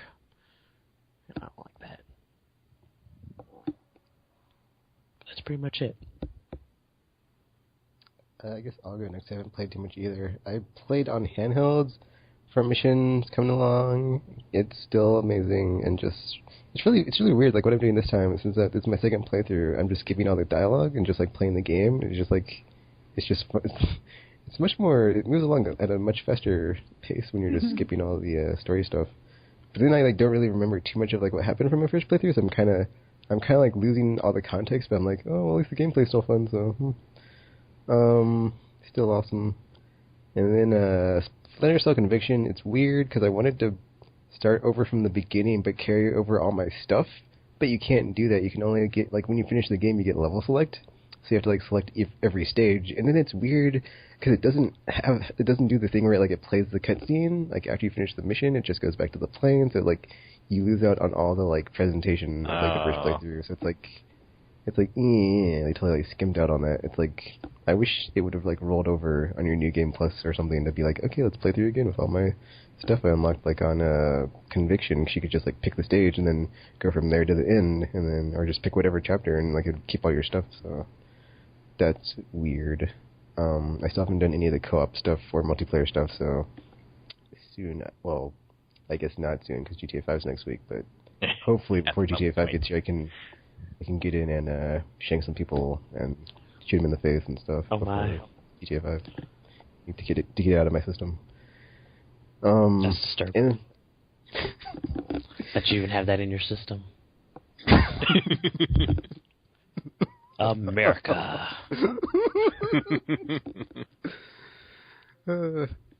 All this violent TV, I tell you, that I don't watch because I don't have a TV, but yeah. Shh, you have to pretend like you do, otherwise they're going to blame it on video games. You're doing it all wrong, Tekken. You're doing it all wrong. And then I finally finished my YouTube playthrough for Mass Effect 3, and I'm all sad now because it's like the end, and well, I guess it's not the end, but it is the end for that character because it's like no more Black Shepherd because I finished my playthrough on my trilogy, so uploading it all and putting it all in a playlist, and it'll be all like however many hours long, and I'll be like, I can go back and look at it and be like, those were the days. And then also it's like it makes that weird feeling whenever you get to a game that you really love and you're at the end, you finish it, and it's like, luckily GTA is next week, or I'd be like bummed out, like, there's no Mass Effect for like who knows how long, or when's the next awesome game I'm looking forward to, so that's like a good timing on that. And like all the parts when you get to like the emotional parts in the game, it's just like I don't want to play this. Or like when it starts to end, all the goodbyes you have to say, and it's like, Garrus, I miss you. And then, luckily I have like a ton of shepherds, and I can just go in and play with them. It's like, all right, I'm back in. It's not the same, but it kind of is. So I want to play through Mass Effect 3, but it's just like without all my carryover, it just doesn't seem like it'd be the same. But you can always start from the beginning. Yeah, well, see, I didn't like the first one, so I'd have if I had to like slog through that, I'm like, by the time I get to the second one, I'm like, well, now I'm already pissed because I had to play through the first one, so it's not gonna work. So I don't know. But then also, since that's done, I can go back to cracking out on multiplayer to just crank out all the challenges to finally get that stupid best of the best banner, and then finally be done with multiplayer. No, well, not no more, but like I'm done. I've done everything I can in multiplayer, so I no longer need to go back to it ever. Well, I guess there's that stupid. Well, I guess like after I do that, I'll just like unplug the Ethernet cable if I ever play on or play the single player. Then it won't do the stupid. Oh, we're gonna reset all your war assets and make you play for 5 hours. But besides that might I think that's it. All I did Okay, yeah, that's it. That's all I've been playing. Are you sure? I was gonna say I had been watching documentaries about games, but that's not a game. So That is not what that is at all. Because I watched The King of Kong for the first time in a long time, and it's still funny and hilarious. That movie is funny. Billy Mitchell always has a plan. This week I added to my backlog. Why would you do? Oh, and when I saw some of the stuff you were playing, I was like not amused. Tropical, by the way, I was not amused at all. I'm not really sure what happened that day, but I ended up with you have no self-control. Is what happened that day. Your wife needs to have an intervention. Yes, seriously. She lets you get one game and you get carried away. I don't know what happened, but it was nuts. And then because he was just talking about how he wasn't buying it. And then I go on I go on the PlayStation Network. Who's playing Final Fantasy 14? Tropical is. That's who. So. Well, so there was a joyous moment when I realized that when you pre-order stuff at GameStop, you have to put money down, which means that it is sort of like the world's worst bank. You get no interest, but you still have money there. And I went and like canceled a bunch of pre-orders for certain things, and then I was like, oh wow, suddenly I have like $30.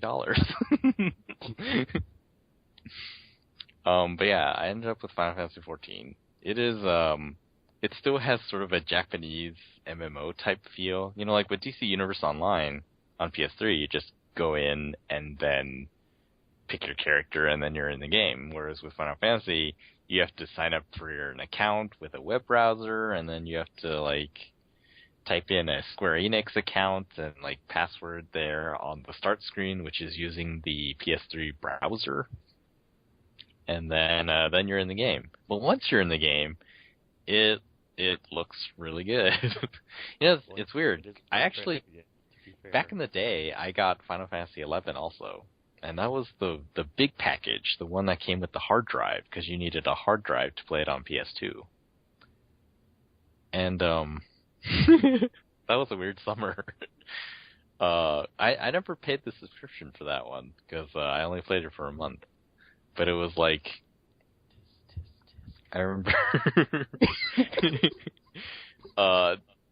TNT was playing all of ER at the time. And I realized that Final Fantasy XI was sort of boring, like more boring even than World of Warcraft.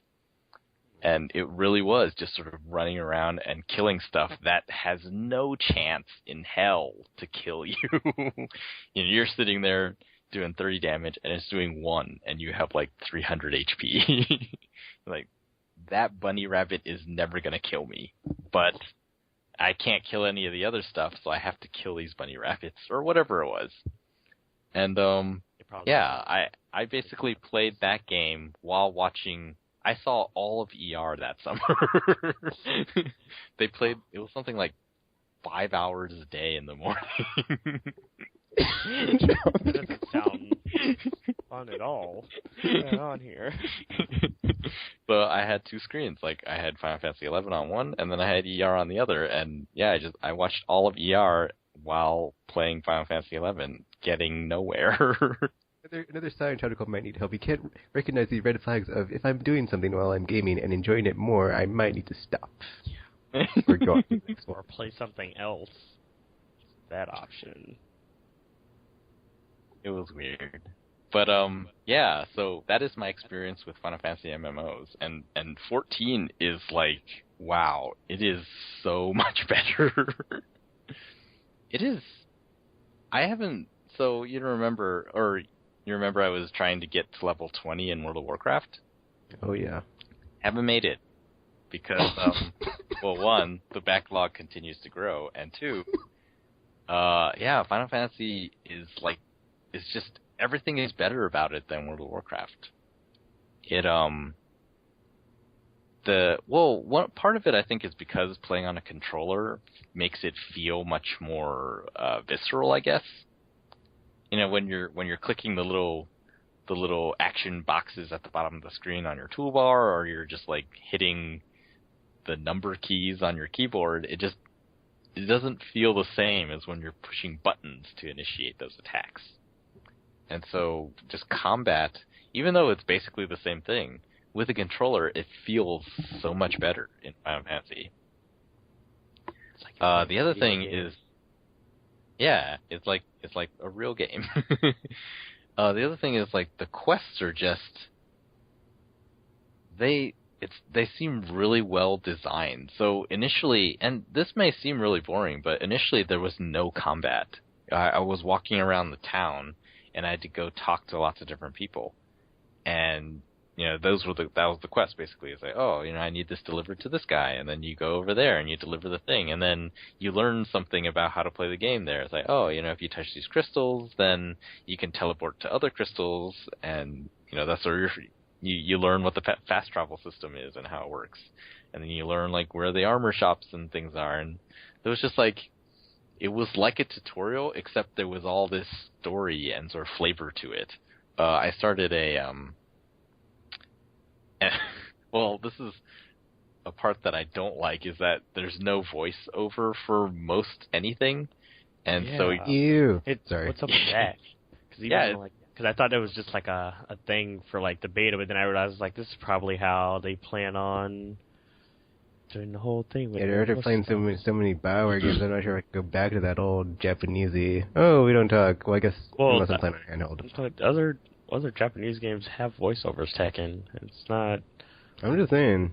I'm playing a game and there's nobody talking, and it's like, what is this? 1999? No, thank you.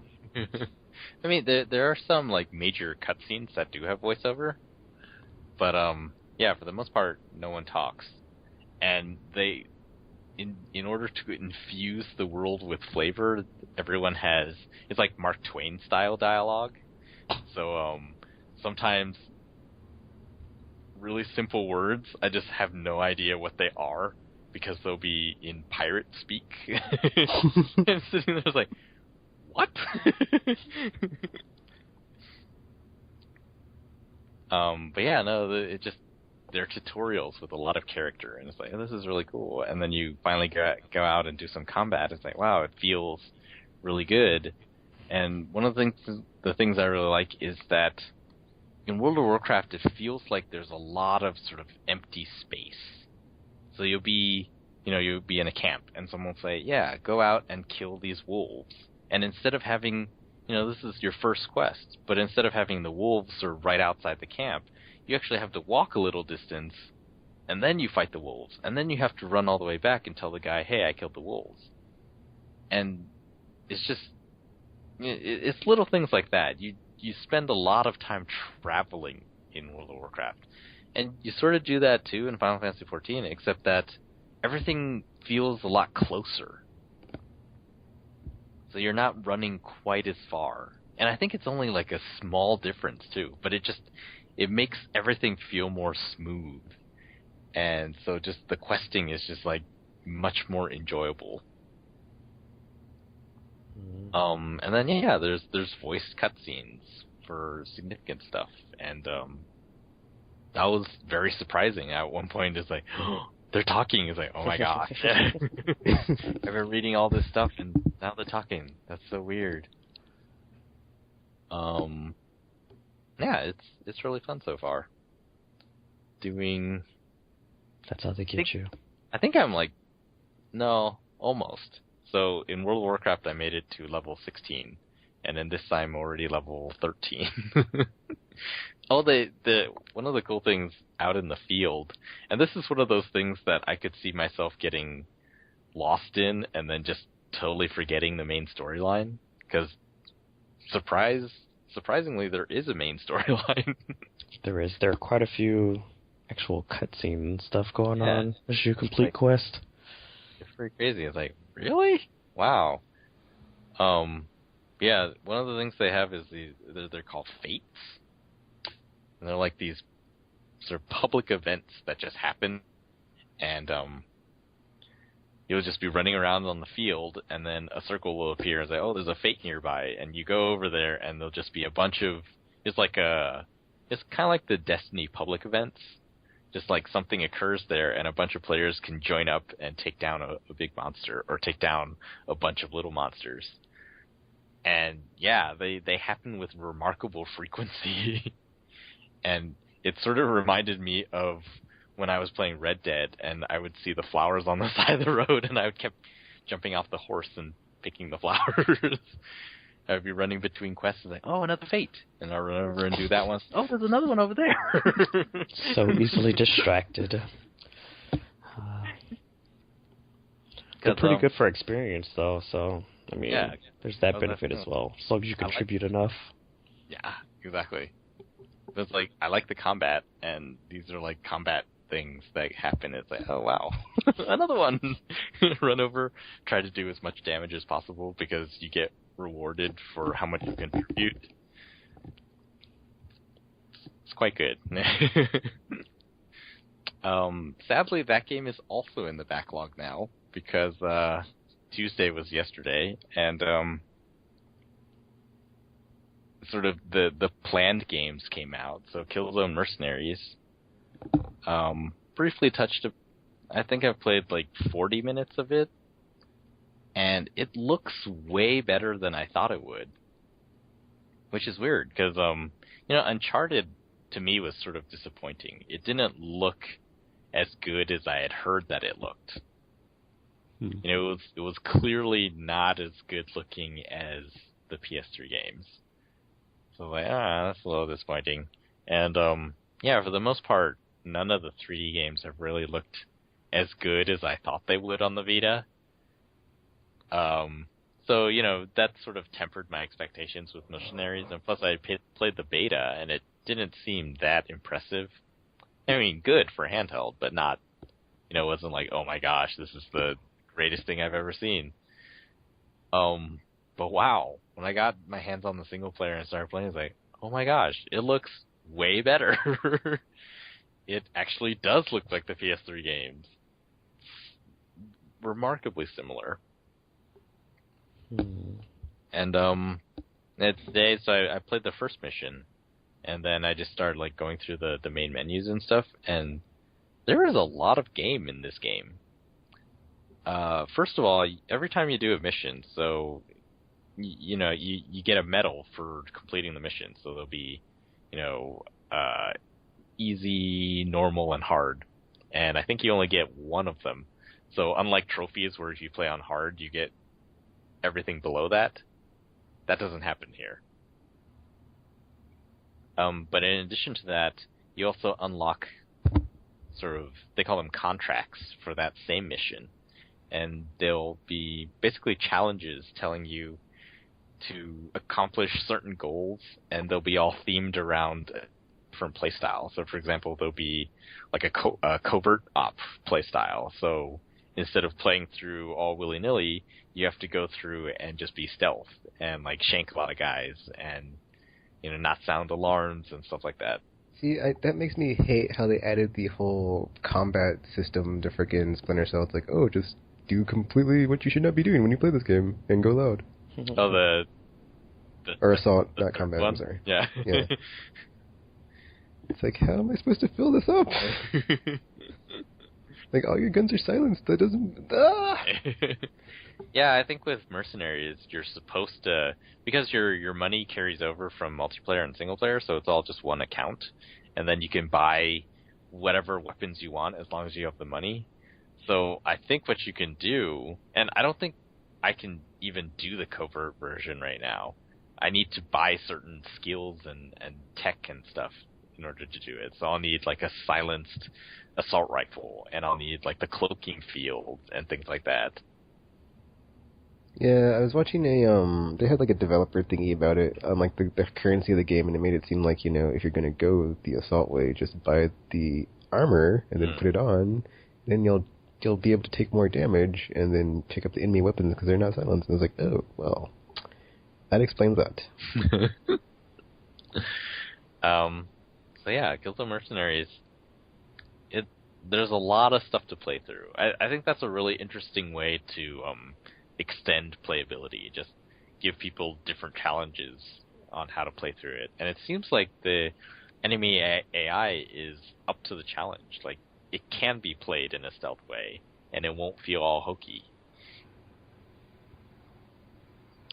Didn't play Puppeteer yet, but I have it. How'd that happen? Because it was Tuesday and I was at the store. So tropical. I'm trying to get into that backlog, the recent backlog, which was Dragon's Crown, which also is a lot of game, so we'll see how that goes. And also Muramasa Rebirth, which is harder than I remember on Wii. I can't remember what the control scheme was on the Wii. Maybe you're just doing it wrong. Maybe. I don't know. Like, I remember it being pretty easy when I played it on the Wii, on the hard mode, and then I remember thinking, well, this game is not that difficult, and then I just sort of played through each of the campaigns, and that was it. But then, playing it now on the Vita, one of the campaigns is kind of how I remember it, sort of easy, and the other campaign is a lot harder. And actually, I've noticed, like, I don't really remember the story, and I don't remember locales that I've been to. It's like, did I actually play this? Did I just imagine that I had it? I'm pretty sure I did. Weird. Yeah, it's weird. Let's see. Yeah, I think that's pretty much it. The backlog grows. Next week it grows once again. You should stop buying games. It's like, I don't have a games library. I have a backlog. I was thinking about when you said, we were talking about Uncharted, like, with the PS Vita TV, it's like, already, like, at, like, PlayStation Plus, you already have, like, if you've been getting all the free games and not just the one that's, like, on your platform, like I have, then, like, you already have Vita games to play with it if you get it for $100 as opposed to the $199 Vita. So I was like, oh, yeah, even have new Vita games to play whenever I get one, yes. Gravity Rush, Wipeout. None of those games are actually on the supported list. Oh, darn. They all use Vita-specific features. Those might be patched, those. I mean, DualShock 3 does have 6-axis, so it could work with Gravity Rush. Did that game use touchscreen? Can't recall. It did, but not, like, extensively. Like, it used it for, like, the gravity slide and like, a couple other things, but it wasn't like... the dodge was on the touchscreen. Yeah. Which actually would be kind of important in that game, so... Well, yeah, there's a reason to be hopeful. I don't understand why Wipeout wouldn't be on there. Wipeout doesn't... If I recall, only the menu uses the touchscreen in Wipeout. Although, no, they would have to patch it first. There are some things they would have to patch out, like the AR photo thingy. Who knows what would happen if you tried to access hardware that wasn't there. It would just be like, error. And you have to quit out.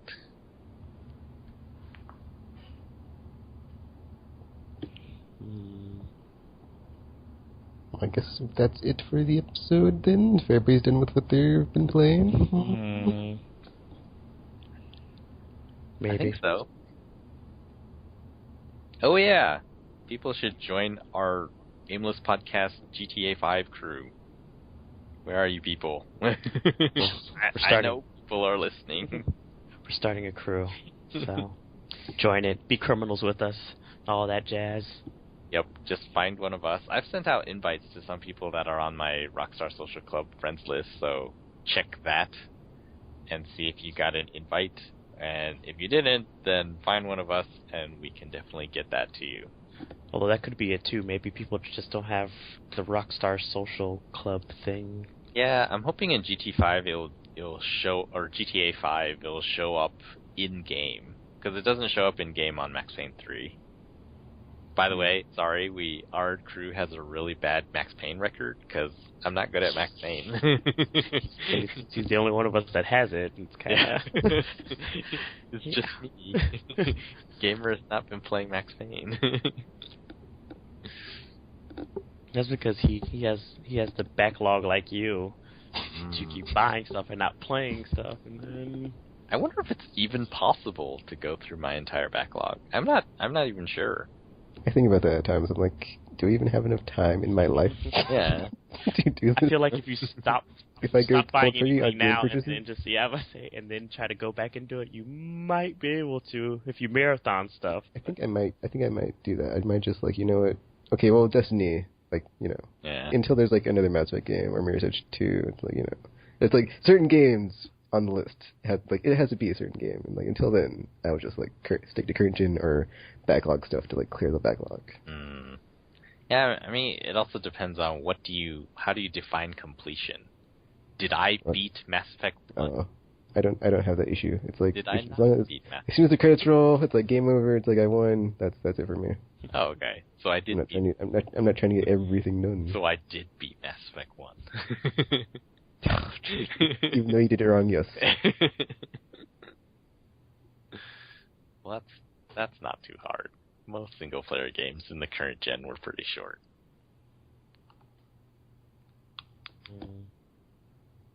Alrighty. Yeah, it's weird. I don't feel like I'm as anticipating GTA 5 like I usually am, but whatever. I'm sure I will be as soon as I play it. Just vanish from the internet.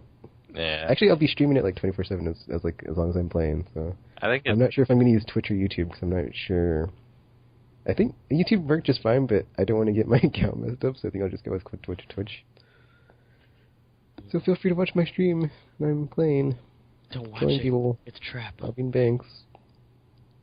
it's gonna be so good. Probably.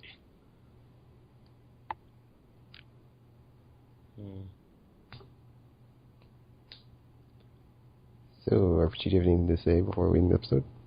I do not, unfortunately. I'm sorry. Oh, okay. Well, so you're not gonna add or take off Yukino from your suck list? I don't have a suck list this year yet, or something, or whatever's going on with that. Oh, we forgot to talk about the Steam, how they took the Xbox One family sharing thing. Oh, yeah. Policy. I completely forgot about that. That's happening. That was weird. I didn't know what that was. I think that's going to be on everything. I just hope I can get Gamer's Library so I can like totally have all those games now to buy them. Well, like, yes. The Steam one has the, you can't simultaneously play the same game. Okay, that works. But, yeah, other than that. Yeah, but you can totally like borrow any of my games if you ever feel like it, because I have so many. I'm not a PC gamer. I'm one of Where's those your console PC player? peasants that you, one of those console Yes, peasants you're always talking about.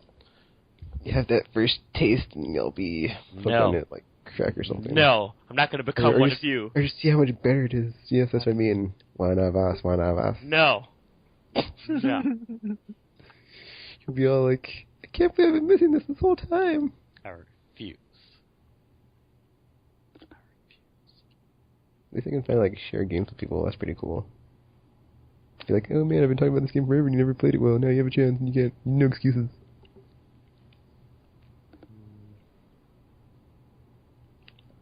Okay, I guess we can wrap up the episode then. So check us out on Facebook, Twitter, YouTube, wherever, whatever, and stuff. Yup. And stuff. We're everywhere. And until next episode, or whenever you hear or see from us again, Aimless Babble Z. And we're now signing off. Just another quiet day.